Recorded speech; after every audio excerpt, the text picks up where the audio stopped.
Le damos la bienvenida al programa Voces de la Asociación de Locutores del Perú. Buenas tardes, señor Javier Salas. Buenas tardes, apreciado amigo.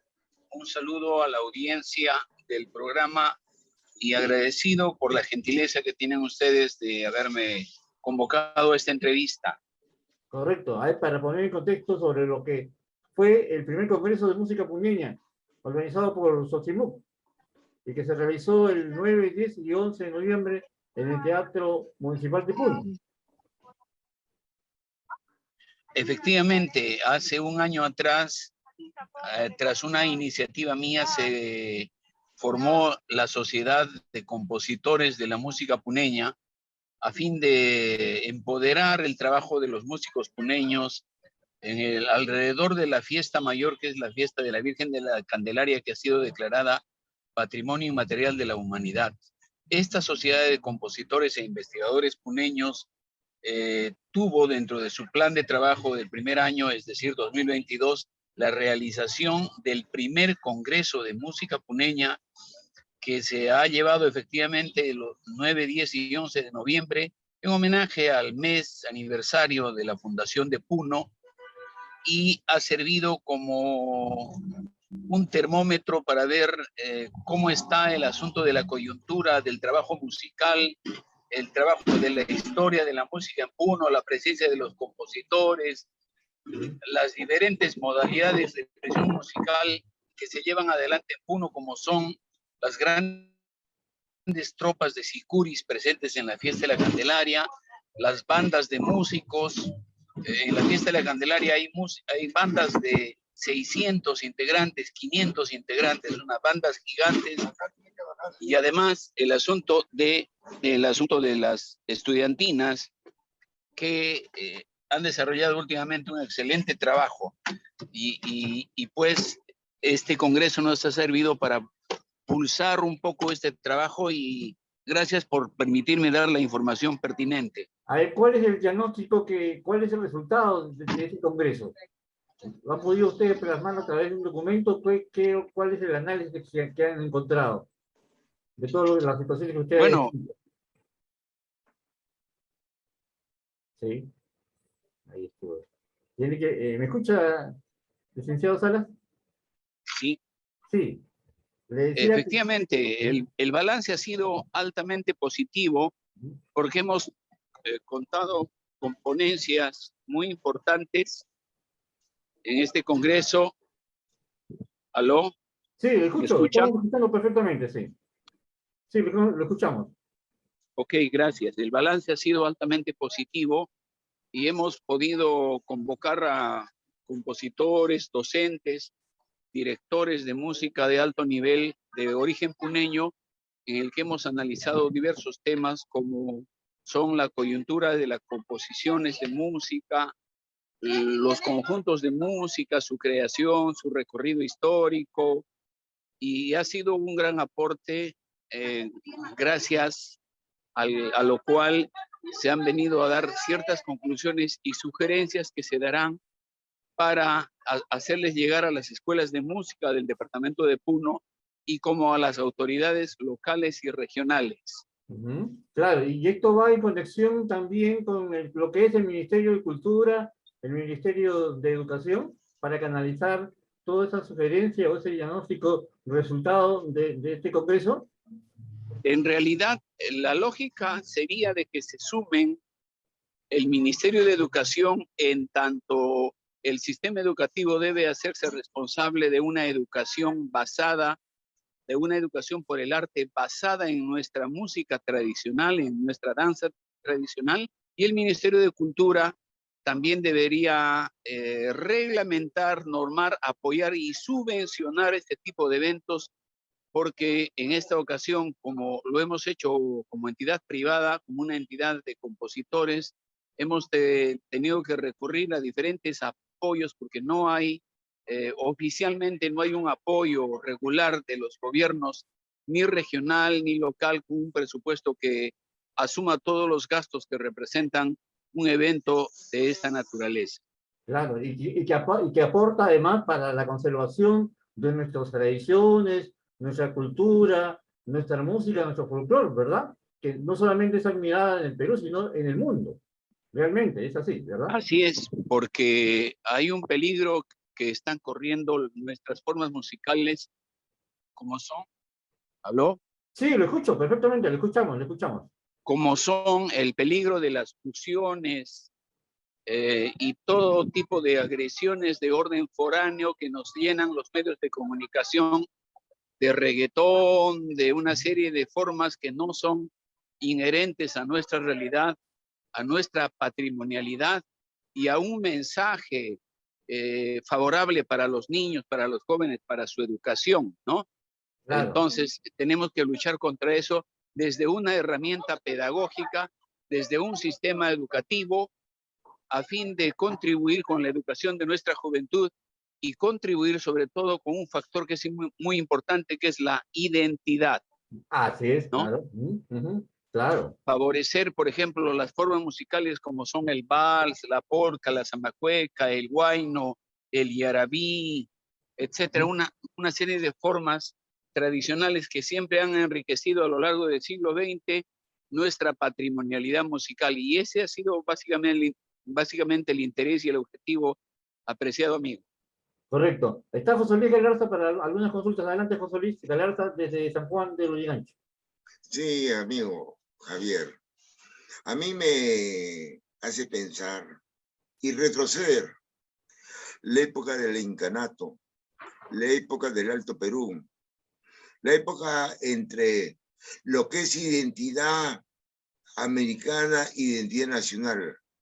¿Cómo podríamos nosotros frenar lo que es identidad peruana y aliados con Bolivia? Le digo Bolivia porque siempre veo que Puno y Bolivia están ahí en esa situación. Si esta música es de Bolivia o esta música es de Puno. ¿Cómo usted pone ese freno? Porque veo que hay ciertos matices. ¿Me podrías más o menos dar cultura de ese tema? Por supuesto, previo saludo, querido amigo, José Luis Galarza. En realidad, para eso se hace un tipo de eventos de esta naturaleza, porque hay mucho que conversar, mucho que analizar, mucho que discutir. Y no importa si hay espacio para la polémica, pero alguna conclusión saldrá. Ahora, el asunto concreto es, si nosotros como pueblos mestizos ya, porque somos herederos, ustedes recordarán que los incas tampoco eran puros, porque los incas venían de los chancas, de los tuquina, de los tiahuanaco, de los moche, una mezcla de razas, ¿no es verdad? Y cuando llegó el imperio occidental, llegaron y nos encontraron con una serie de idiomas como los ashanincas, el aymara y el quechua, etc. O sea, tampoco había pureza desde el lado europeo como desde nuestro lado, pero igualmente, gracias al mestizaje, hemos sincretizado dos culturas con el aporte occidental y hemos llegado a tener formas musicales y danzarias que han patrimonializado nuestra riqueza musical y dancística. ¿Y de qué estamos hablando? De nuestras tunantadas, nuestros guainos, nuestros pumpines, los carnavales de Ayacucho, carnaval de Cajamarca, carnaval de Arequipa, que son ya producto del mestizaje, pero que se han convertido en patrimonio porque han representado nuestra idiosincrasia artística, musical, etcétera. Ahora, ante el avasallaje de los medios de comunicación que nos invaden con reggaetón y todas estas formas, nosotros tendríamos, y básicamente nosotros los músicos, no solamente nosotros los músicos, sino básicamente las entidades tutelares, ¿qué hace el Ministerio de Cultura por proteger a nuestra identidad musical? ¿No es verdad? Eso es importante. Ahora, con respecto a Bolivia, lo que pasa es que Bolivia sufre pues el síndrome del hermanito menor, porque como ellos quisieron apartarse del Perú, ellos eran el Alto Perú y quisieron apartarse del Perú por decisión propia, ¿no? Y entonces sufren ese síndrome del hermanito menor que todo se les quita, todo. Y entonces a partir del 6 de agosto de 1825, en el que ellos se hacen nación-estado, nos tildan de que les estamos robando su música, su danza, cuando en realidad el altiplano es una sola geografía. En el altiplano puneño se come chairo, se come fricasé en la ciudad de La Paz, tanto como en la ciudad de Puno, porque son ciudades hermanas. ¿No es verdad? La cholita puneña se viste como la cholita paceña, y la misma música que se hace en La Paz también se hace en Puno. Claro que desde que ellos son república, han creado formas musicales como el taquirari, que no es nuestro, como la cueca, que no es nuestra, pero la cueca tiene un antecedente en la zamacueca limeña, porque la madre de todas las marineras es la zamacueca limeña, ergo la marinera limeña, ¿no? Entonces, lo que tenemos que hacer es respetar nuestra tradicionalidad y respetar también lo que es producto boliviano, ¿no? Últimamente, productos musicales bolivianos como la saya, los caporales, hay que reconocer y respetar que son producto boliviano, pero nosotros tenemos ingente cantidad de música y danzas en la sierra, norte, sur, centro, en la selva, en la costa, la música afroperuana, tanta riqueza, y no tenemos necesidad de disputar nada con los bolivianos. Claro, pero el baile de las tijeras, ¿dónde lo pondría usted, el baile de tijeras? El baile de las tijeras es una danza prehispánica, ritual, que está amarrada al taquionjo, a ciertas filosofías que en el imperio de los incas se llevaban dentro de una medicina social ritual para homenajear a los dioses tutelares, y también para hacer medicina, para curar, para sacar los malos espíritus de los cuerpos. Entonces, la danza de la tijera es una danza en donde está mezclada el sentido de la danza guerrera, de la lucha, del homenaje a los apus y la destreza corporal, ¿no? Entonces, es una danza muy ritual andina de mucha importancia, que además, como sabemos, ha sido declarado Patrimonio Cultural de la Nación. De la Nación, efectivamente. Muchas gracias, licenciado Javier Sala, por estar esta tarde con nosotros, ¿ah? Y estaremos en contacto en cualquier momento. Muchas gracias. Buenas tardes, un abrazo. Muchas gracias. Ahí estuvo el licenciado Javier Salas Ávila, director musical en Armonía Puneña, director académico en la Asociación Ignomusic, y es director de la Escuela de Arte en la Universidad Nacional del Altiplano Puno, conversando sobre lo que sucedió en el primer Congreso de la Música Puneña el 2022. Lo vimos ahí a Eda Cayatopa, estuvo hace un instante conectada. Ahorita se va a conectar Eda Cayatopa, nuestra plataforma informativa también tiene su bloque correspondiente y nos hablará sobre el rebrote del COVID y las precauciones que debe tomar la población. Muy bien. ¿Qué novedades por San Juan de Digancho, José Luis? Acá, pues, hermanito, una novedad, de todas maneras, aprovecho esta oportunidad. Esta semana se celebra el 14avo de la Semana Técnica de Instituto Manuel Seno Corrales. ¿Ya? El día 20 empezamos con los exalumnos. Y toda la semana, carrera de enfermería, química industrial, mecánica y producción, mecánica automotriz, electrotecnia, van a demostrar su creatividad, sobre todo el tema de enfermería. Ahora que está entrando, sobre todo el tema de prevención, de lavado de manos. Esta es una semana, te digo, Gregorio, una semana que nos enaltece a todos de San Juan de Digancho. El único instituto, sus 14avos. Hablando de enfermería, ya estamos con Eda Cayatopa. ¿Cómo estás, Eda? Prende tu camarita. Si me estás escuchando, Eda. Ya, ahora sí. Sino que se había reiniciado la computadora y no había hora de que termine de actualizarse. Qué barbaridad. Bueno, pero ya estamos aquí. Qué gusto, Eda, de encontrarte nuevamente en esta parte del camino, como decía el tío Johnny. ¿Te acuerdas del tío Johnny? Aquellos años. Ay, sí. La maravillosa televisión en blanco y negro. Pero que ahora tú nos traes pues informaciones sobre tu sector, sobre el rebrote del COVID, ¿no? Están anunciando una quinta ola. Sí. Ahí mira, varias cositas. Ayer celebramos, ¿se acuerdan que nosotros hacíamos en el programa Voces, celebrábamos el Día Mundial de la Prevención de las Lesiones por Presión? Bueno, ayer ha sido la 12ª jornada ya mundial, 12 años que se va celebrando para prevenir, ¿no?, estas lesiones por presión. Así que mando un saludo a todas las enfermeras que han hecho una serie de actividades en todos los hospitales para concientizar sobre todo a los familiares, a los acompañantes, que esas lesiones que no son visibles, pero y tampoco están reportadas como un problema de salud pública, pero que pueden llevar a la muerte a los pacientes, ¿no? ¿Cuáles son esas lesiones? ¿Cuáles son esas lesiones, ellas? Son las úlceras por presión que nosotros las conocíamos, pues, ¿no? ¿Ya? Las heridas que salen en los pacientes que están postrados mucho tiempo o están mucho tiempo sentados, ¿no? ¿Ya? Porque yo lo confundía con la presión alta, que es distinta, ¿verdad?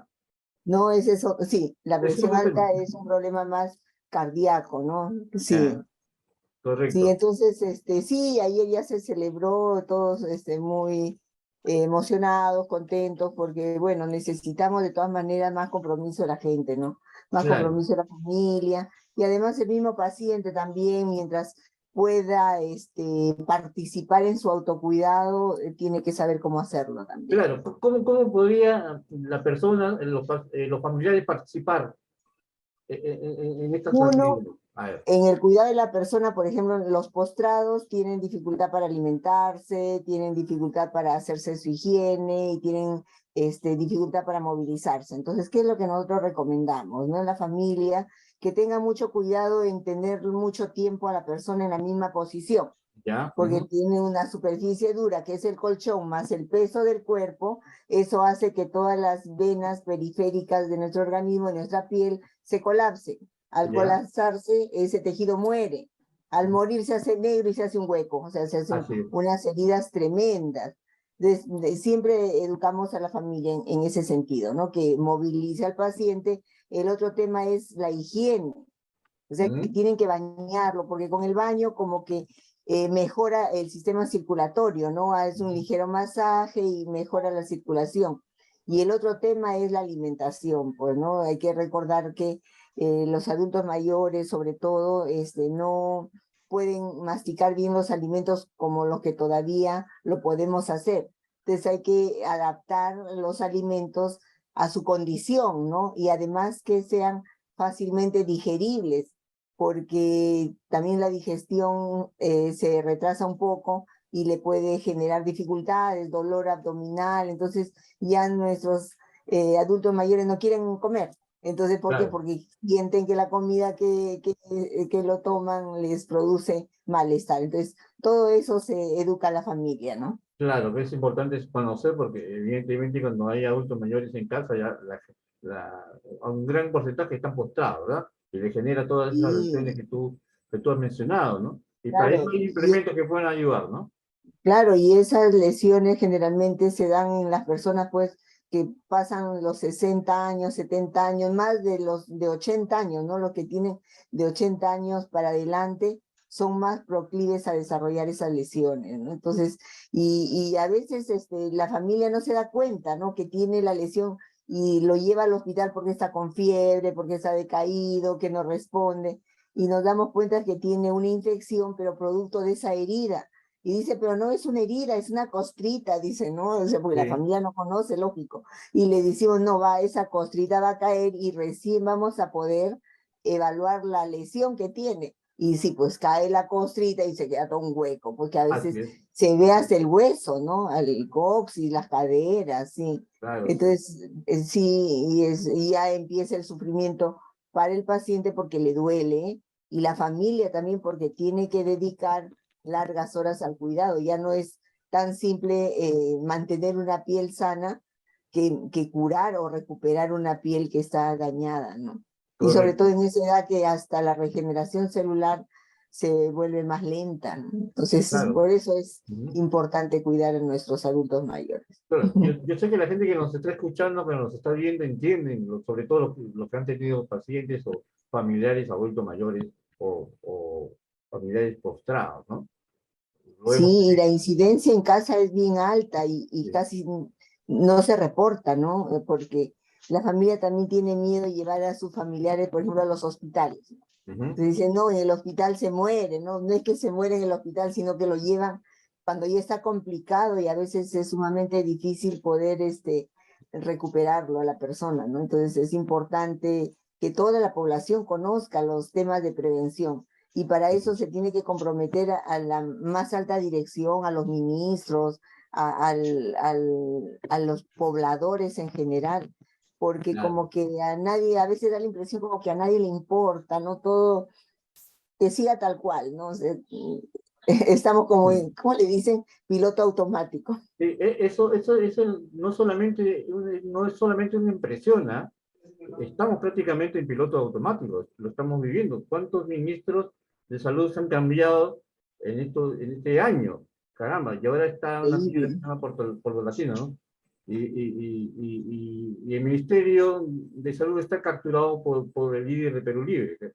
Y está Claro, el otro tema, mira, muy al margen que quien sabe puedan ser alineados o de la ideología del partido, pero su ideología es el servicio al pueblo, ¿no? Así Yo es, decía, claro. mira, tenemos que darle a los más pobres lo que necesitan.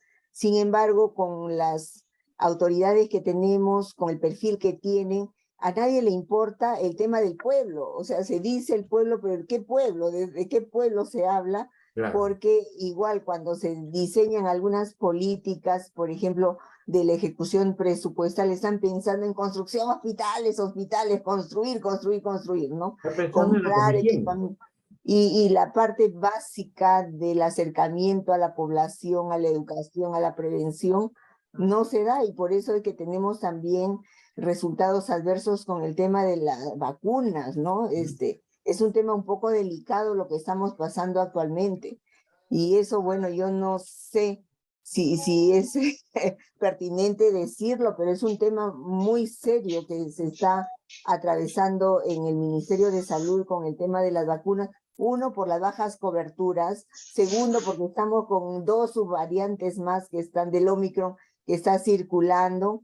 Y tenemos un sobrestock de vacunas que están vencidas. Entonces hay todo un lineamiento de que se ha indicado a las enfermeras que se tiene que poner las vacunas vencidas. Entonces hay una movilización tremenda por las enfermeras porque nosotras somos las que administramos las vacunas. Entonces han habido una serie de eventos, de reacciones adversas, y a quienes ponen en riesgo su integridad profesional, al que aplica. Entonces, ¿quién aplica? La enfermera. Entonces van a decir, no, la enfermera.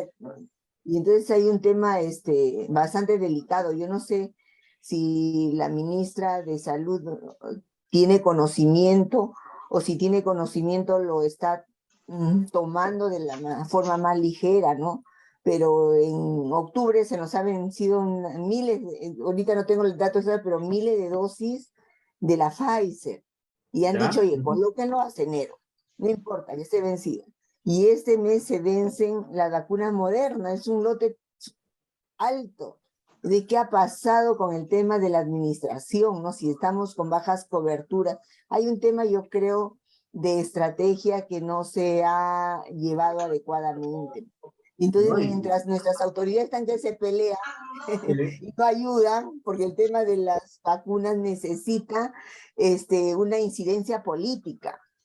Entonces esa incidencia política es la que falta, los congresistas salir, oye, me vacuné, ya tengo mis 4 dosis, mira, ¿no? O sea, mira, mi familia se vacunó. Entonces, esa es la incidencia política, pero no hay. ¿Qué consecuencias traería que te apliquen una vacuna vencida? Para ser claro. Claro, mira, el laboratorio ha dicho que la vacuna tiene como una extensión de efectividad de 6 meses, dice el laboratorio, ¿no? En el inserto dice vencido, punto. Ya no te dice, oye, después que se vence puedes usar los 6 meses más, no dice.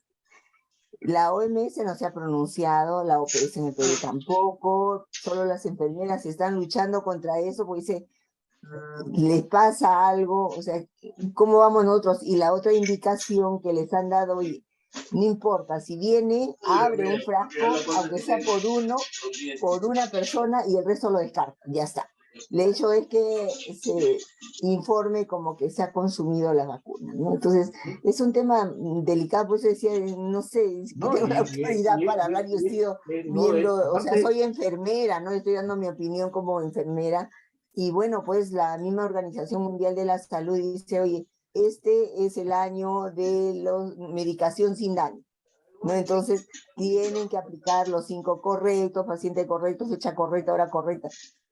Y estamos, o sea, un poco actuando en contra de las normas mundiales, ¿no? Entonces, claro. Yo creo que ahí tienen que sentarse los expertos, el laboratorio, y que tienen que hacer un pronunciamiento en conjunto que le dé la seguridad a las personas, pues, ¿no? De que realmente sí, porque dicen que como es una vacuna de experimentación, entonces que el tiempo de vida útil se ha extendido, ¿no? O sea, se dan cuenta que ya no se vence en octubre, sino que el periodo de vencimiento podrían ser 6 meses más. Caramba, pero eso no está certificado. Solamente... Claro, porque la fecha de vencimiento que está en el rótulo de la vacuna ya se claro. Claro. Y eso es un atentado contra la salud del pueblo, ¿verdad? Claro, podría ser, porque mientras no haya un pronunciamiento claro, contundente, técnico, o sea, estaríamos en todo caso alarmando también a la población y que nuestras coberturas se vayan más abajo de las que ya estamos, ¿no? Bueno, y estamos ahorita en la 5ª ola, ¿no? Si bien es cierto, tenemos las subvariantes que han incrementado los contagios porque son más veloces cada vez, pero gracias a Dios el tema de la gravedad no se ha visto, o sea, incrementada, ¿no? O sea, sí hay contagios, y sobre esto se suma el tema de la influenza, pues, ¿no? Entonces, son 2 virus que más o menos dan una sintomatología parecida y dan la gripe, la fiebre, el malestar general, un poco de dolor de garganta, un poco de diarreas algunos, y si no tienen la vacuna de la influenza y tampoco tienen el refuerzo de la 4ª dosis, o sea, y se infecta con las 2 virus, imagínense, eso sí puede potenciar y podría, o sea, estamos en la posibilidad, ¿no? Claro. Que podría generar daño, sobre todo en nuestra población más vulnerable, ¿no? Más que son los adultos mayores.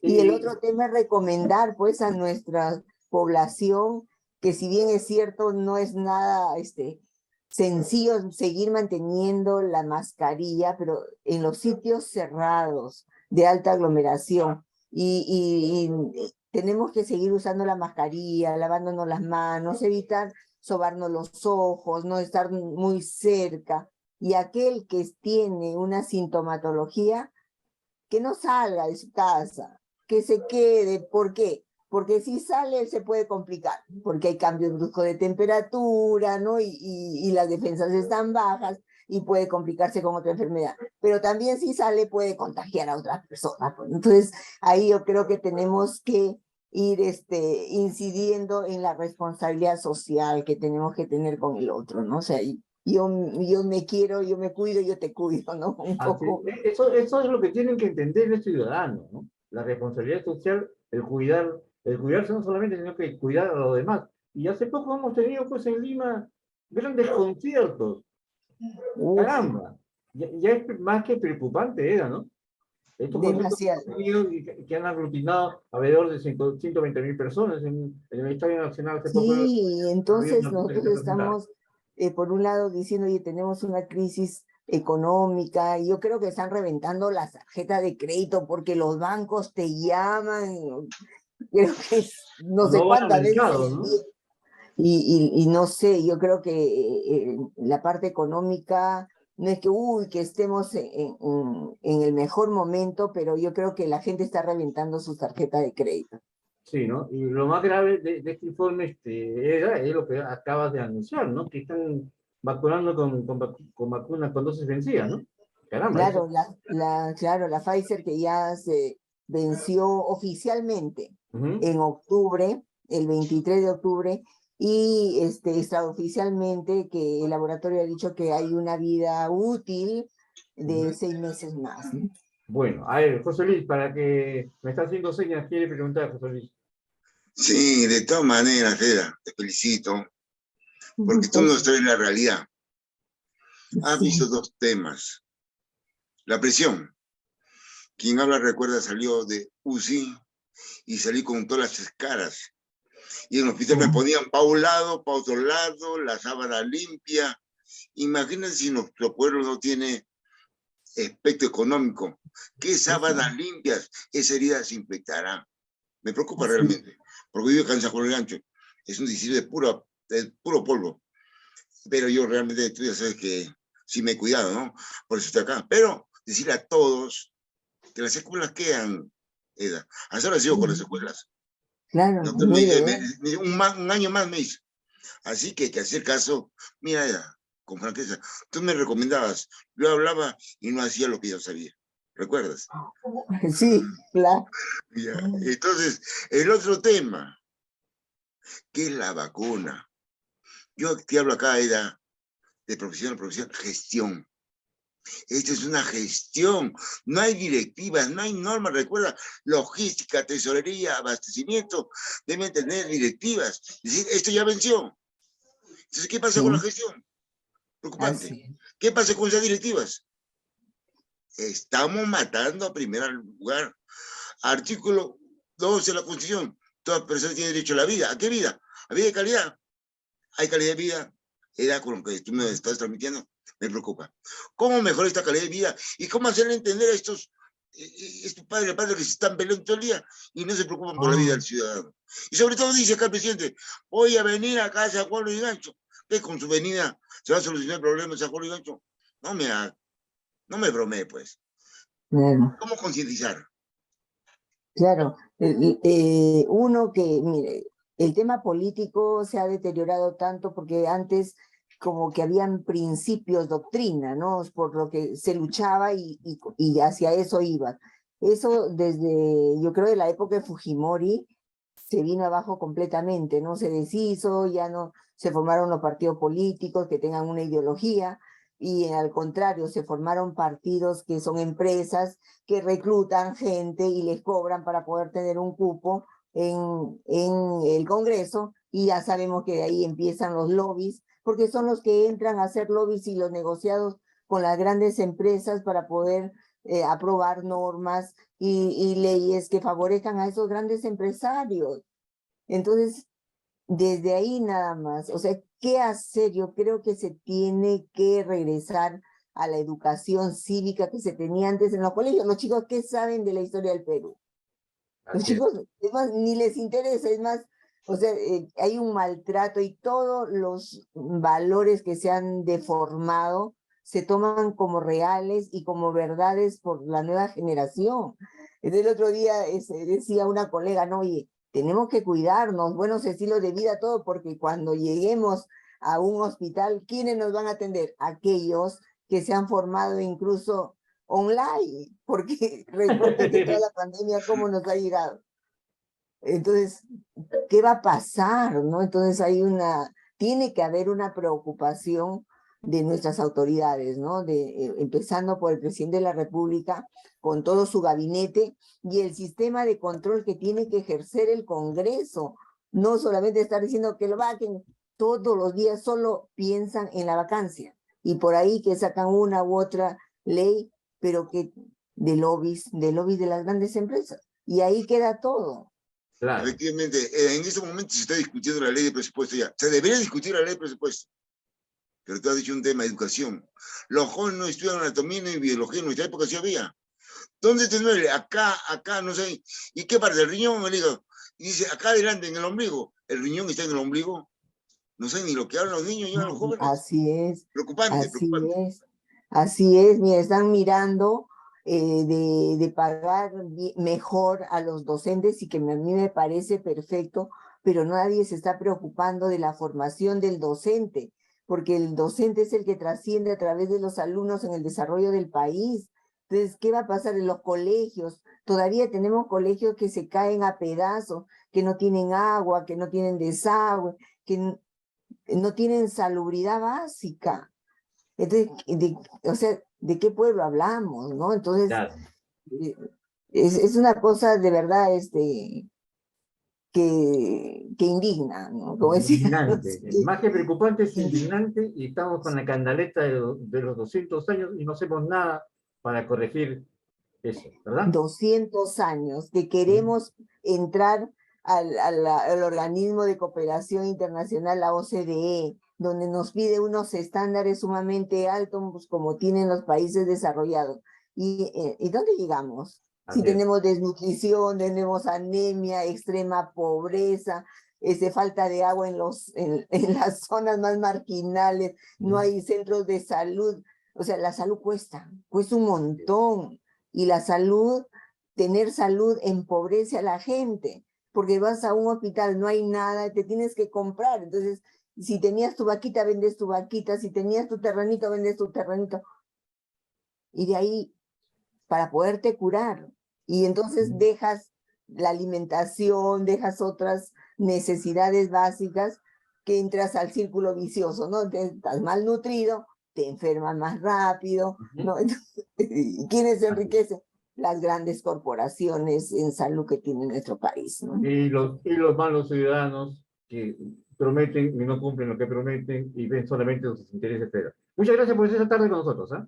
Oye, sí, un gusto haberlos saludado, de verdad. Siempre encantada de estar con ustedes y poder educar en algo, en alguito a nuestra población y a todos los que nos están escuchando. Bueno, siempre hacen aportes importantes, sobre todo en la información de la salud. El 8 de diciembre nos vemos de todas maneras celebrando el Día del Locutor Peruano, ¿no? Claro, sí, ya estaba anotada. Sí. Muchas gracias, Eda, por estar esta tarde con nosotros. Gracias. Ya, está muy bien. Muchas gracias. Hasta luego. Chao. Últimas consideraciones, José Luis. Ante todo, gracias, Eda. Tus aportes son siempre productivos, muy emocionantes realmente. Yo te digo como director, exdirector de Zona Corrales, estamos en el 14º de Expotec, empieza el 20, 21, 22, 23, 24, enfermería. Voy a llevar por eso estoy firmando, para compartir esto en Expotec, porque a veces hay desconocimiento, honestamente, Eda. Que Dios te bendiga y que el ángel Gabriel nos bendiga, porque nuestra voz es voz de la verdad nada más. Lo único que hacemos es transmitir la verdad. Gregorio, éxitos, y me alegra haber estado compartiendo contigo todos estos tiempos, y Dios quiera que te dé salud, y a todos nosotros. Gregorio, te arriesgas bastante, pero te queremos mucho, Gregorio. Muchas gracias, de igual manera. Hay que compartir estos programas que son muy importantes, sobre todo en donde hablamos con nuestra objetividad en beneficio de contribuir a la verdad. Gracias con nosotros, agradeciendo siempre otra vez a la Federación de Periodistas del Perú, al doctor Ángel Sánchez Dueñas, a la producción general, a Delia Reyes, a Sergio Jiménez del Canal Cultural y a nuestro operador, el ingeniero Erwin López. Muchas gracias y con nosotros será hasta el próximo viernes, siempre por la plataforma de la Federación de Periodistas del Perú. Buenas tardes.